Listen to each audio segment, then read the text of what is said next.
جون. بصوا بقى الفرق. بصوا بقى يا جدعان الفرق بين امام عاشور وزيزو. زيزو لو جات له نفس الكرة دي هيرفع عرضية. هو ده الفرق بالظبط بين البالونة وبين امام عاشور.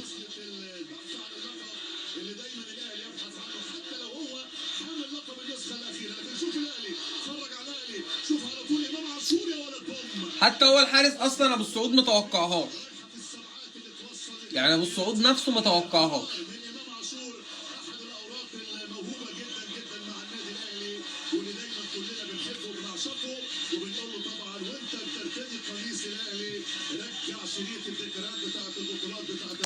خلاص كده خلص. انا قلت لكم هيحصل ايه، قلت لكم الاهلي هيخش فيه جون، ولو الاهلي ما دخلش فيه جون هيجيب التاني، وده اللي حصل بالظبط يعني. لا الجون حلو ما انكرش، ما اقدرش انكر ان الجون وحش، الجون حلو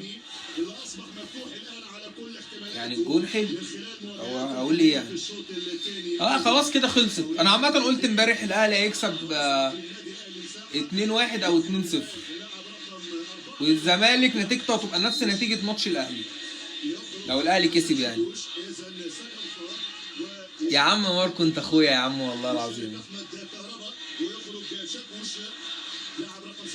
امام عاشور لسه بقول لكم يا جدعان، انا قلت لكم تريزيجيه، امام عاشور، مروان عطيه، بس الباقي بقى عادي كله شبه بعض. عمل احتفال محمد زيدان بتاع افريقيا 2008.